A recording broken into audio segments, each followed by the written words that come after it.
Olá, povo de Deus, graça e paz. Que o Senhor vos abençoe, abençoe a vossa casa, a vossa família. E em nome do Senhor Jesus, que Deus possa estar sempre na direção, na orientação de cada um de nós. Deixa eu me apresentar para aqueles que não me conhecem. Sou o pastor Luciano Ferraz, da igreja Assembleia de Deus El Shaddai Rompendo em Fé. E deixo aqui para a nossa meditação a palavra do Senhor no livro de Romanos, capítulo 8, versos 11 ao 17, que diz assim: E se o Espírito daquele que dentre os mortos ressuscitou a Jesus habita em vós, aquele que dentre os mortos ressuscitou a Cristo também vivificará o vosso corpo mortal pelo seu Espírito que em vós habita. De maneira que, irmãos, somos devedores, não à carne, para viver segundo a carne. Porque se viverdes segundo a carne, morrereis. Mas se pelo Espírito mortificardes as obras do corpo, vivereis. Porque todos os que são guiados pelo Espírito de Deus, esses são filhos de Deus. Porque não recebestes o espírito de escravidão, para outra vez estardes em temor, mas recebestes o espírito da adoção de filhos, pelo qual clamamos, Abba, Pai. O mesmo Espírito testificado com os nossos espíritos que somos filhos de Deus, e se nós somos filhos, somos logo herdeiros, e também herdeiros de Deus e co-herdeiros de Cristo. Soberano Deus, eterno e glorioso Pai, em nome do Senhor Jesus, mais uma vez, elevo minha voz a Ti, Senhor, junto com esta amada igreja, Pai. Senhor, te agradecendo, ó Deus, ao Senhor, pelo este momento, aonde está aqui sendo revelada a Tua palavra, Senhor. Meu Pai, ó Senhor, abra o nosso entendimento, meu Deus, para compreendê-la, Senhor. E podermos, ó Senhor, estar aplicando da forma necessária, ó Deus, dentro da prudência, ordem e decência. Pai, muito obrigado por tudo, ó Pai. Que o Senhor continue, meu Deus, ó Senhor, abrindo os nossos olhos para que possamos enxergar como águia e, ó Senhor, fugindo sempre da aparência do mal. Obrigado por tudo, em nome do Pai, do Filho, do Espírito Santo de Deus. Amém. Então, amada igreja, aqui nós vemos uma palavra maravilhosa que está trazendo a nossa reflexão. Se o Espírito daquele que dentre os mortos ressuscitou a Jesus habita em vós, aquele que dentre os mortos ressuscitou a Cristo também vivificará o vosso corpo mortal. Então nós vemos aqui que a palavra de Deus está dizendo sobre aqueles que têm o Espírito de Deus. O Espírito de Deus, claro que é o Espírito Santo. Este Espírito, ele só habita no coração daqueles que se converteram. Este Espírito só habita verdadeiramente na vida daqueles que não querem mais viver as mazelas deste mundo, viver o pecado. Eu não tenho mais prazer de viver o pecado, pelo contrário. Agora eu, assim como Cristo, abomino o pecado. Eu fujo do pecado, eu corro do pecado, eu me distancio do pecado. É isso que a palavra de Deus nos ensina quando nós somos novas criaturas. A nova criatura, ela não tem mais prazer na concupiscência, ela não tem mais prazer nas coisas que é errada. Então eu e você fomos escolhidos como as criaturas primícias de Deus. Nós fomos separados. E através dessa separação, Deus nos deu aí, louvado seja o Senhor, a graça e a misericórdia, de nos tornarmos teus filhos. Então, filhos por adoção. E aqui nós vemos que para poder verdadeiramente dizermos que somos cristãos, dizermos que nós somos imitadores de Cristo, que nós somos seguidores de Cristo, a primeira coisa que tem que acontecer, o Espírito de Deus tem que estar dentro de mim. O Espírito Santo de Deus, ele tem que ter prazer de habitar em você. Aí sim, a partir deste momento, quando nós viermos a partir deste mundo, aí nós podemos dizer que nós vamos morar na glória, porque aqueles que têm o Espírito que ressuscitou a Cristo, também será ressuscitado por aquele que ressuscitou a Cristo. Palavra essa que se diz tudo através da sua própria explicação. De maneira que, irmãos, somos devedores, não à carne, para viver segundo a carne. Porque se viverdes segundo a carne, morrereis. Então aqui nós vemos uma palavra de condenação para aqueles que vivem o prazer da carne. A concupiscência, os prazeres carnais, às vezes, claro, chama aos olhos daqueles que vê humanamente, daqueles que vivem humanamente, daqueles que não se preocupam com o dia de amanhã. Então, realmente, os prazeres carnais satisfazem ali as necessidades momentâneas. Mas nós temos que compreender que nós não podemos querermos viver somente momentos de nossas vidas. Nós temos que compreender que isso vai além do nosso alcance. A palavra de Deus nos promete vida longa, mas esta vida longa, ela está prometida entre duas partes. A primeira, para aqueles que vão viver dentro da proporção de negando o seu eu, negando os seus próprios desejos, sua própria vontade, para poder morar no céu e na glória, para poder voltar para o teu lugar de origem. Mas também está dizendo que aqueles que quiserem viver de qualquer maneira, viverão.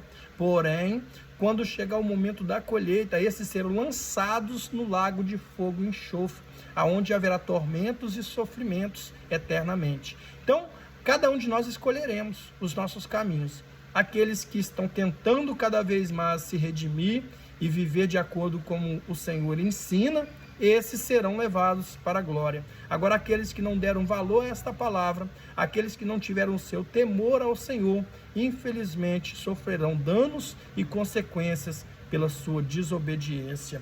Porque está se falando que esse, infelizmente, que vive da própria vontade do teu pecado, será morto, não poderá viver. Porque está dizendo, se pelo Espírito mortificardes as obras do corpo, vivereis. Mortifique as obras do teu corpo. Arranque de você os desejos carnais.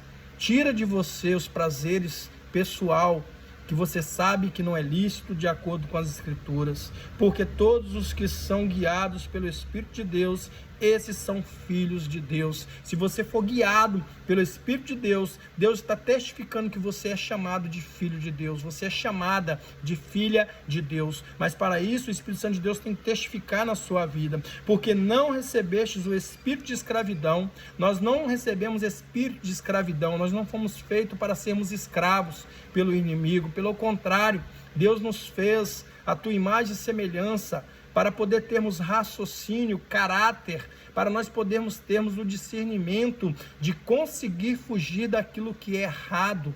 Às vezes as pessoas desfrutam do pecado, desfrutam daquilo que é errado, porque querem, porque você não foi feito para isso, Deus não te escolheu para isso, Deus não te projetou para isso. Então é você que tem cedido à vontade da carne. Por isso nós não podemos culpar a Deus por nada de ruim que acontece em nossas vidas. Desde o início, Deus fez tudo perfeito, e o homem vem destruindo de lá para cá continuamente, sem cessar. Até nos dias de hoje, nós infelizmente fazemos parte dessa escória que destrói o evangelho, que destrói a realidade. Por quê? Por causa das nossas vontades.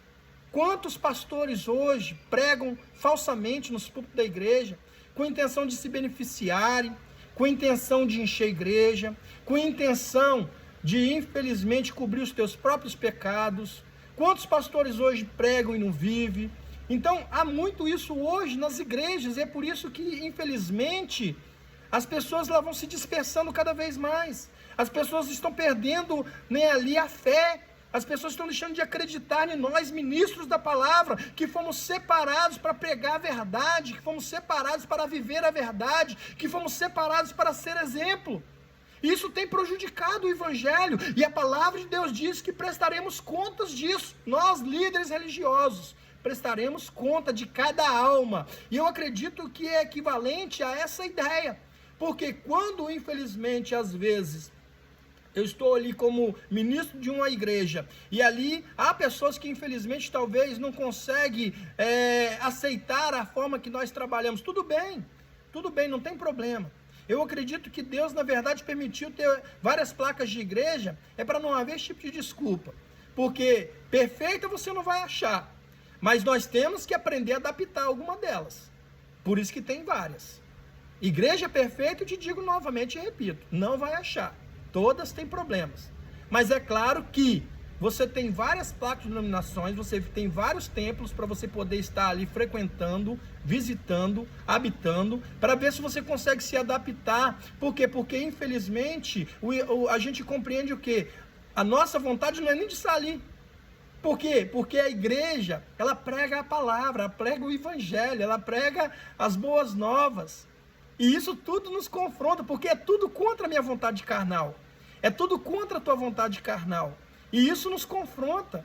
Então você tem que se adaptar, por quê? Porque para você ser moldado, para você ser transformado, para você ser renovado, você vai ter que frequentar a igreja para que essa casca de demônios que está na sua vida seja retirado de um a um, para que eles sejam retirados, para que você possa um dia verdadeiramente ser chamado de santo de Deus. Então é necessário que a gente procure uma igreja, é necessário que a gente avalie, é necessário que você veja o procedimento, se está pregando realmente a palavra, se o pastor tem seriedade na vida dele, se ele é um homem justo, honesto, como ele prega, porque é importante isso.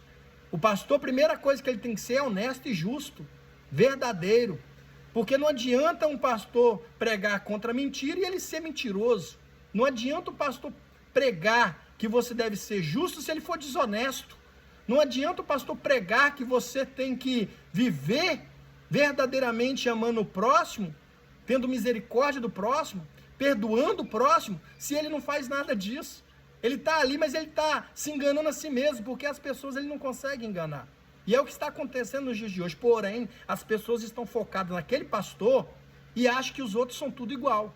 Mas não. Nós sabemos que ainda há, evangelistas, pastores, obreiros, pessoas que estão na responsabilidade da palavra de Deus, ainda vivendo aquilo que está pregando. Então, não escandalize, não desvalorize a todos, mas compreenda que nós precisamos estarmos na presença do Senhor, nós precisamos ouvir a palavra do Senhor, e assim como ali Deus usou a Balaão, que era um homem que estava mais focado nas finanças, ele pode usar outros pastores também. E o povo de Israel foi ali poupado, foi salvo pela misericórdia de Deus através da vida de Balaão. Mesmo ele talvez não seguindo, mesmo ele talvez ali não obedecendo. Mas da mesma forma existem outros hoje sim. Mas não se preocupe com isso, cada um prestará conta de si mesmo. O necessário é a gente viver aquilo que está escrito nas Escrituras Sagradas. Porque não recebestes o espírito de covardia. Nós não temos espírito de covardia, mas sim de ousadia, para outra vez estardes em temor, mas recebestes o espírito de adoção de filhos, pelo qual clamamos, Abba, Pai. O Espírito Santo de Deus, que habita em mim, que habita em ti, que habita em nós, nos dá o prazer de poder dizer, Abba, Pai, ou seja, meu Pai. Podemos chamar agora Deus neste momento de meu Pai. O mesmo Espírito testifica o nosso Espírito, como somos filhos de Deus. E agora nós nos tornamos co-herdeiros de Jesus, herdeiros pelo próprio Jesus, que se sacrificou por mim e por você na cruz do Calvário. Que Deus abençoe as vossas vidas rique e poderosamente, que esta palavra venha de encontro à sua alma e que você ainda dê credibilidade à seriedade de muitas igrejas que ainda estão à sua volta. É só você abrir os olhos, pedir uma orientação, orando ao Senhor, e Ele há de te mostrar o caminho para você conseguir verdadeiramente ainda encontrar a tua passagem para o reino da glória, porque a nossa passagem está na casa do Senhor. Nós temos que habitar na casa do Senhor, nós temos que estarmos reunidos como igreja do Senhor, porque Jesus é o cabeça da igreja, e a igreja somos nós, mas não tem como este dedo ser meu dedo, se ele estiver decepado e fora da minha mão. Ele não vai ser mais o meu dedo. O que vai acontecer com ele? Ele vai dessecar, ele vai se deterioralizar, ele vai se desmanchar. Então, para ser o meu dedo, ele tem que estar na minha mão. Assim, cada um de nós que dizemos sermos membros do corpo de Cristo, não temos como ser membros do corpo de Cristo se nós não estivermos reunidos com toda a parte do corpo, para podermos vivermos verdadeiramente isso que nós dizemos que vivemos. Que Deus abençoe as vossas vidas. Mais uma vez, muito obrigado pela tua atenção e que Deus possa ter misericórdia de todos nós. Um grande abraço a todos. Fiquem com Deus e até mais.